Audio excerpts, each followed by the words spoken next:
आभार साथियों। सांस्कृतिक बदलावों के ऐसे वीडियोस के लिए चैनल को सब्सक्राइब करें, लाइक, शेयर और कमेंट करें।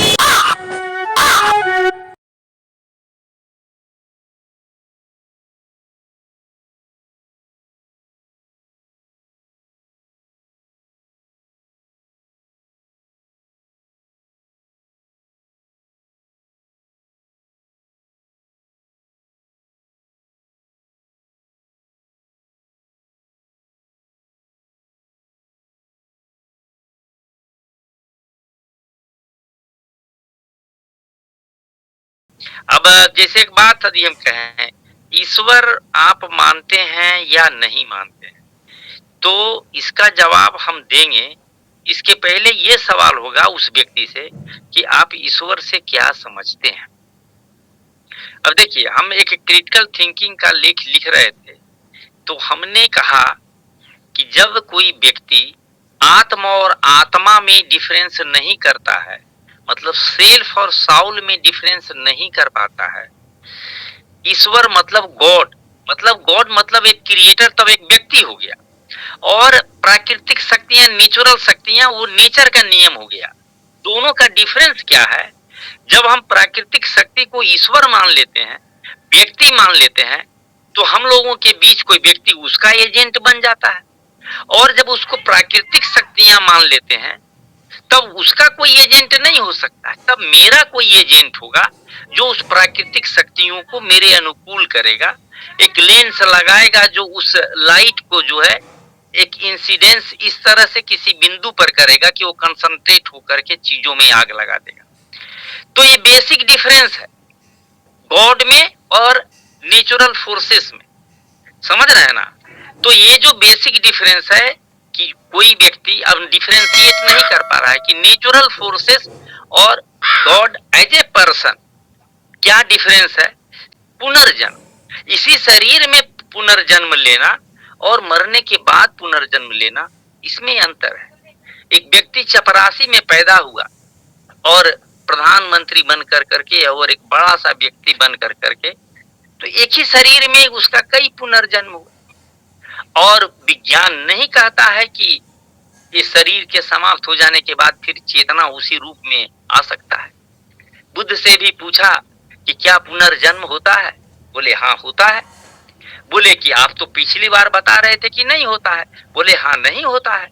बोले आप दोनों बात कर रहे हैं। बोले आप बात किसकी कर रहे हैं? निर्जीव वस्तुओं का तो पुनर्जन्म होता ही है कि जिस माने इस विन्यास में, जिस ओरिएंटेशन में चीजें पहले थी, आप भी उसमें उसको बना दिए तो वो पुनर्जीवित हो गई। और जिसमें चेतना है जीवों में, उसका नहीं होता है, क्योंकि आप वो चीज बना सकते हैं लेकिन चेतना नहीं ला सकते। कर्म का सिद्धांत इसी जीवन में मिलना और इसके मरने के बाद मिलना। अब इसके साजिश को समझना होगा कि ये तो बड़े बड़े लोग भी लिखते हैं कि पुनर्जन्म का सिद्धांत तो यथास्थितिवाद को बनाए रखने के लिए दिया गया है कि आप काम कीजिए ना, मतलब अभी आप जो हैं, आप पिछले जन्म के दोष के परिणाम इसमें व्यवस्था क्या करेगा? व्यवस्था को मुक्त कर दिया गया, व्यवस्था को कोई प्रयास नहीं करना है। आप इस जन्म में आपको पैखाना चाटने के लिए जन्म मिला है तो पैखाना चाटिए, अगले जन्म में आप बहुत बढ़िया बन जाइएगा। तो ये भी कर्म का सिद्धांत है। तो बेसिक डिफरेंस आपके क्रिटिकल थिंकिंग से आएगा। क्रिटिकल थिंकिंग डेवलप करने का कोशिश कीजिए। किसी का गाली देने में, किसी का आलोचना देने में, रोने, बिलपने में, बिलटने में विश्वास मत कीजिए। आप चीजों को समझने का कोशिश कीजिए। कोई दोषी नहीं है। यदि कोई दुष्ट है इसीलिए कि हम अज्ञानी हैं, हम बात को, चीज को समझ नहीं रहे हैं। भाई, अपने ज्ञान को आगे बढ़ाने से कौन रोका है? जब आप दूसरे को दोषी ठहरा देते हैं, वो दुष्ट है, उसने ऐसा किया है, तब तो आपका फोकस ही वहीं चला जाता है। हाँ बेटा, खिलाते हैं। और जब आप उसी पर जब फोकस कर जाते हैं, तो आप भी क्वांटम फिजिक्स का जो भी इसमें ज्ञाता होंगे, ध्यान दीजिएगा कि जिस पर आप फोकस करते हैं उसको आप एनर्जी ज्यादा देते हैं, मतलब उसको आप एक्सपेंड करते हैं। आप उस पर मत फोकस कीजिए, दूसरों पर फोकस मत कीजिए। अभी सर ने बताया कि स्व को जानिए, स्व पर फोकस कीजिए। स्व को जब फोकस कीजिएगा तो आपको दूसरे का नाम ही नहीं लेना पड़ेगा, आपको रोना बिलटना नहीं पड़ेगा, आपको आह नहीं भरना पड़ेगा। आपको दूसरे को रेफरेंस पॉइंट बनाना ही नहीं बनाना है। आपका रेफरेंस पॉइंट आप ही रहे तो आपको कष्ट भी नहीं। कि शुरुआत हमने वहां से किया है जहां से लोग छोड़ दिए हैं या हमें जो मिला है, लेकिन जाना वहां तक। मेरा कहना है कि अनुशासन जो जरूरी है, कहने का मतलब कि इसमें आप आए हैं तो पहले इस मिशन को सोचिए, समझिए, देखिए और शालीनता और शिष्टता से सवाल पूछिए। क्योंकि शालीनता और शिष्टता यदि हट गया, यदि आप समझ गए कि आप सर्वज्ञानी हैं और दूसरा का ज्ञान एकदम बड़ा बेवकूफ है, तो आप थके हुए और पके हुए लोगों की श्रेणी में हैं, जिनसे बदलने की कोई उम्मीद नहीं है। थके और पके हुए लोगों से। हालांकि हमारे समाज में बिके हुए लोग नहीं है, नहीं तो जहां बिके हुए लोग हैं उनसे तो एकदम उम्मीदें नहीं करना चाहिए। तो आप अनुशासन बनाइए, सुनिए, भागीदारी सुनिश्चित कीजिए, उसके बाद आप सवाल खड़ा कीजिए। मैं हर का सवाल का जवाब देने के लिए तैयार हूं, पहली बात। दूसरी बात, आप कहते हैं कि हम कर क्या रहे हैं। हम जो है किसी भी व्यवस्था में जो है ना, ये राजनीतिक व्यवस्था, सामाजिक व्यवस्था, उसमें जो इक्विपमेंट लगा हुआ है, मशीन, उस पर कब्जा करने के लिए कोशिश करते हैं। अभी लोकतंत्र का पर्व चल रहा है, चुनाव, तो ये राजनीतिक मशीनरी पर कब्जा करने के लिए लोग लगे हुए हैं। इसी तरह से हम लोग भी सामाजिक और सांस्कृतिक मशीनरी पर कब्जा करने के लिए लगे हुए हैं। तो मशीनरी, मशीन होता क्या है? हम चूंकि इंटरव्यू भी लेते रहते हैं, जो आयोग की परीक्षा की तैयारी करते हैं। एक लड़का हमसे मिल गया, हल्दिया कॉलेज ऑफ इंजीनियरिंग से प्रोडक्शन इंजीनियरिंग किया था। कि क्या करते हो काम बाबू? बोला सर मशीन से प्रोडक्शन बढ़ाते हैं। कि मशीन किसको कहते हैं? बोला सर मशीन वो डिवाइस है जो काम करने को आसान कर दे। हम कहे लेमैन का जवाब हो गया, तुमसे ज्यादा उम्मीद है तब तुमको स्पेशल नंबर देंगे। तो हमसे फिर पूछा कि सर मशीन किसको कहते हैं? तो मशीन उस डिवाइस को कहते हैं जो फोर्स का डायरेक्शन और क्वांटिटी बदल दे।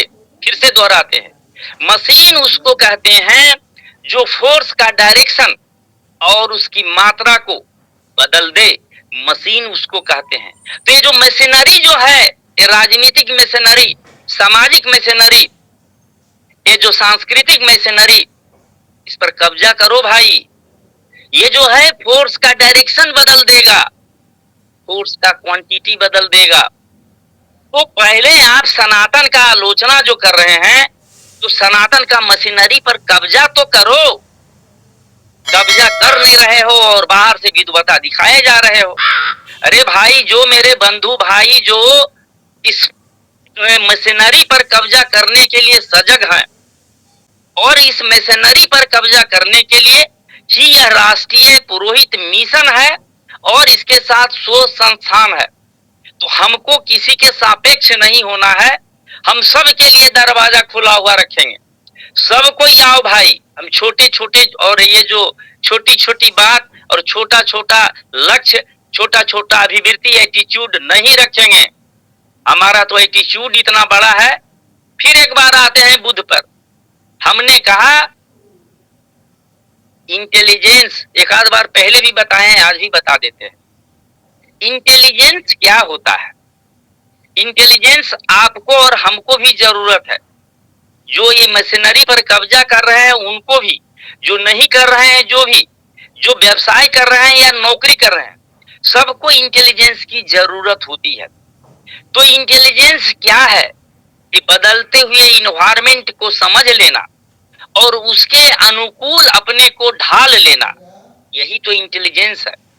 फिर से दोहरा देते हैं, बदलते हुए इन्वायरमेंट को समझ जाना और उसके अनुकूल अपने को ढाल लेना, माने एडॉप्टेबिलिटी जो है आपकी सबसे सुटेबल हो, इंटेलिजेंस कहते हैं। तो इंटेलिजेंस पहले रट लेने का माना जाता था, जिसको जनरल इंटेलिजेंस कहा जाता है। लेकिन 35 में, पिछले शताब्दी में, अमेरिका के एक साइकोलॉजिस्ट डैनियल गोलमैन ने लिखा इमोशनल इंटेलिजेंस। ये जो कहता है कि जनरल इंटेलिजेंस से इमोशनल इंटेलिजेंस ज्यादा इंपॉर्टेंट है और किसी के सफलता के लिए 80% योगदान इसी का है। तो आप सामने वाले व्यक्ति का इमोशन को समझ के और उसके इमोशन को समझ करके आप अपने इमोशन को इस तरह से कंट्रोल करते हैं कि आपके इमोशन से वो इम्प्रेस्ड हो जाए, इमोशनल इंटेलिजेंस हुआ। बात यही तक हमें ये अफसोस होता है कि पिछले साल बेंगलोर में थे, एक IIM इंदौर के डायरेक्टर थे हिमांशु राय, उनका एक आर्टिकल पढ़ रहे थे, तो वो इमोशनल इंटेलिजेंस को उससे ज्यादा इंपॉर्टेंट बता रहे थे। भारत का एक प्रीमियम मैनेजमेंट इंस्टीट्यूट में आता है। हमको अफसोस इस बात तक का हुआ कि वो वहीं तक सीमित थे, जबकि 60s के लगभग में एक जर्मन इंडस्ट्रिस्ट कार्ल अर्लब्रेच, मैं नाम इसलिए दोहराता हूं कि इसमें बहुत से उत्साही विद्यार्थी हैं, वो गूगल पर सर्च कर करके और भी हमसे ज्यादा जाने और सीखें भी और समाज को देने के लिए भी आगे बढ़े। उन्होंने एक किताब लिखी, social intelligence, a new science of success. Social intelligence क्या होता है? हम समाज में रहते हैं, समाज के मानकों, मूल्यों और प्रतिमानों के अनुरूप अपने को सही साबित करना चाहते हैं। एप्रिसिएशन भी हमको समाज में मिलना है, सफलता भी हमको समाज में पाना है। इसीलिए सामने वाले के इमोशन को देख करके ही अपने इमोशन को नहीं बदल दो, अपने विजन में, अपने निर्णय में उस सोसाइटी को भी ध्यान में रखो, रहते हो जो तुम्हारा टारगेट है। लेकिन ये तो सोशल इंटेलिजेंस हुआ, लेकिन हमारे जो बुद्ध थे उन्होंने तो विजडम इंटेलिजेंस का कंसेप्ट दिया। हालांकि किसी ग्रंथ में ये क्लियर कट शब्द नहीं है, लेकिन जब आप देखेंगे कि एक ने इमोशन को लिया, दूसरे ने सोसाइटी को लिया, और जब आप अपने इंटेलिजेंस में ह्यूमैनिटी और नेचर को समा लेते हैं तो आप बुद्ध हो जाते हैं। तो हम अपने इंटेलिजेंस में ये राष्ट्रीय पुरोहित और जो शोध मिशन है, हम मानवता को शामिल किए हुए हैं, और मानवता अपने आप में एक व्यापक है और उसमें प्रकृति भी शामिल होगा। ये पेड़ पौधे वृक्ष जो है ये भी शामिल होगा। इसीलिए पिछले हम सप्ताह में जो है एक लेख लिखे थे राष्ट्रीय शोध मिशन पर, तो उसमें हमने दिया था कि UNDP, United Nation Development Programme का जो 16 सस्टेनेबल जो गोल है, उसमें से कई गोल जो है इसी ह्यूमैनिटी और नेचर को टारगेट रख कर करके वो उसको बनाया गया है। तो हम लोग का जो मिशन है वो UNDP के 16 सस्टेनेबल गोल को प्राप्त करने का एक पार्ट बनने जा रहा है। हम बात जब करेंगे तो हम छोटी छोटी बात नहीं करेंगे, ताकि जिनको सुनना हो, जिनको समझना हो, कोई भारतीय संस्कृति को प्यार करने का सर्टिफिकेट और ठेकेदारी मत बने और इसको मत बांटे। और लोगों से, हम लोगों को भी है जो अपनी संस्कृति प्यारी है और हमारी राष्ट्रीयता प्यारी है, और इसको हम व्यापक बनाने जा रहे हैं। तो मेरा ये कहना है कि देखिए, अब ये सब चीजें तो आप लोग जानते हैं कि इसमें जो है अर्थव्यवस्था जो है, ये धर्म का जो अर्थव्यवस्था है, हमको एक चीफ इंजीनियर ने किताब एक PDF में भेजा, इकोनॉमिक्स ऑफ रिलीजन, धर्म का अर्थशास्त्र। 100 पेज से ऊपर की किताब थी, हम उसको खोल के देख नहीं पाए। तो ये इतनी बड़ी अर्थव्यवस्था है, आप देख रहे हैं कि अयोध्या में एक मंदिर का निर्माण हुआ, कितने मॉल खुल गए, टाटा जैसा कंपनी भी वहां होटल के लिए आसपास में जमीन ले लिया महंगा से महंगा। तो कितनी बड़ी इकोनॉमी है, और उस इकोनॉमी को हम लोग नेग्लेक्ट किए हुए हैं। तो किस विकास की बात कर रहे हैं, किस प्रशिक्षण की बात कर रहे हैं। और एक बात आप और जान लीजिए कि किसी भी चीज को आप वंशानुगत मानेंगे तो आपको प्रयास करने की कोई जरूरत नहीं है। मतलब हर चीज को आप स्किल माने। स्किल मतलब आप सीख सकते हैं, आप प्रशिक्षित हो सकते हैं, आप पारंगत हो सकते हैं। और इसका उदाहरण जो है कई लोगों ने दिया है। और तो और हम लोग कोई नई परंपरा शुरू नहीं कर रहे हैं। ये श्री राम शर्मा जी का गायत्री परिवार, ये रामकृष्ण मिशन का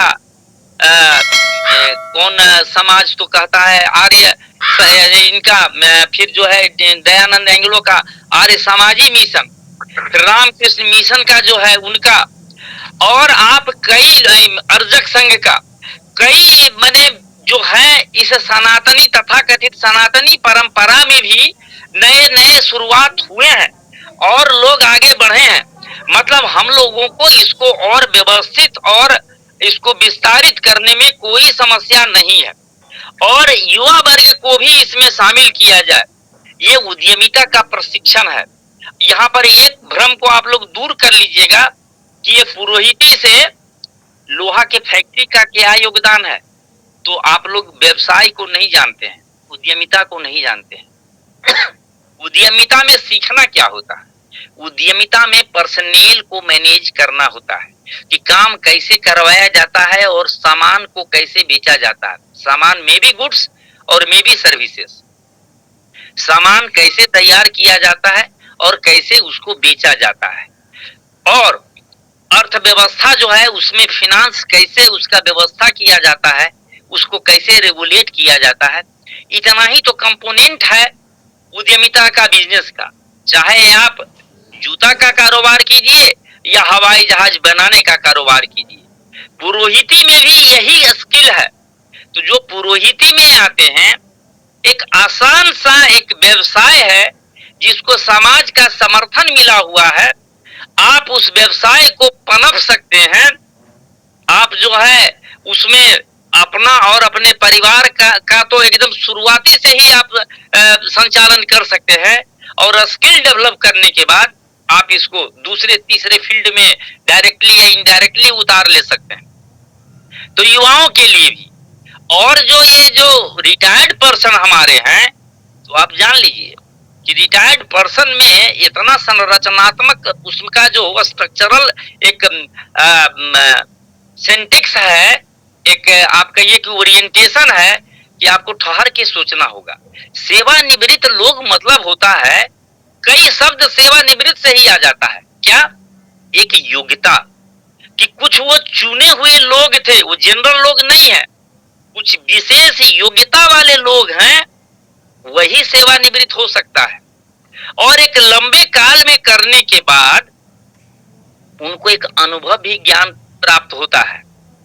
तो जिनको एक योग्यता भी है, एकदम सर्टिफाइड योग्यता है, और उनका एक बढ़िया अनुभव है, वैसे व्यापक लोगों के अनुभव और योग्यता को हमें अपने समाज में यूज करना चाहिए।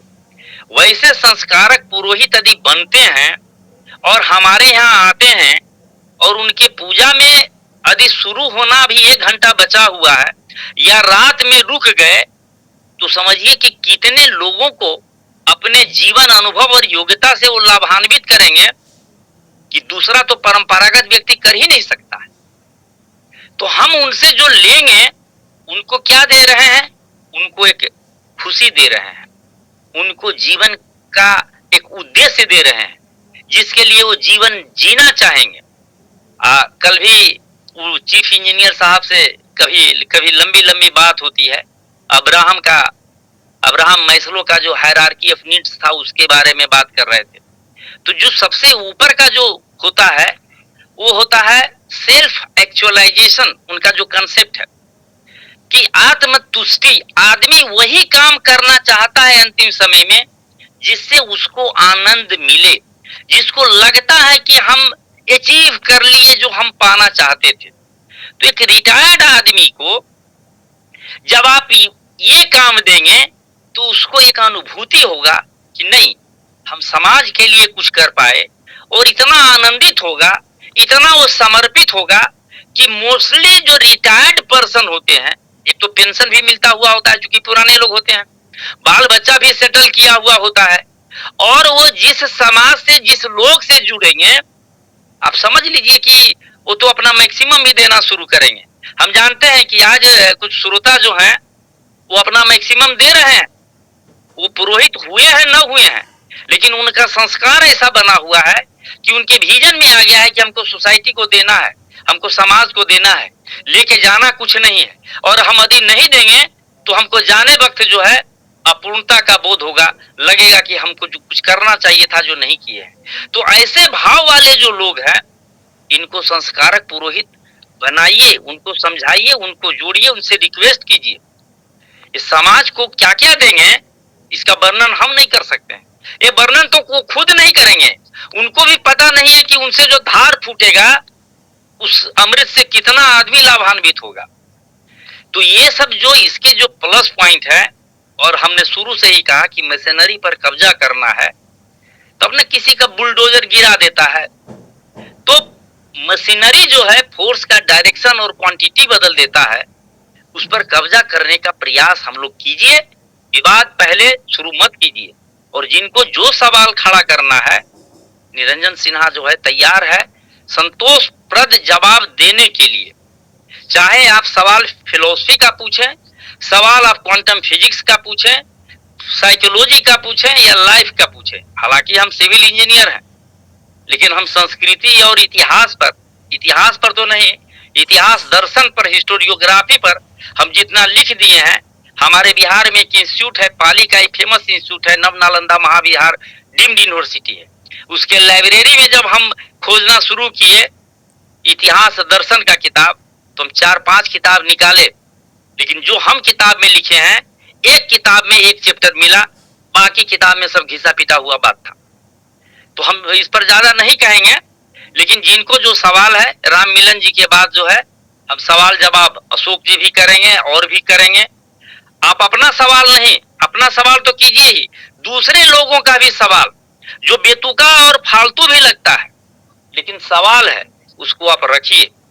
तो इसी के साथ अशोक जी अनुमति हमको दीजिए, और राम मिलन जी को भी हम सुने। और बहुत बहुत धन्यवाद। 11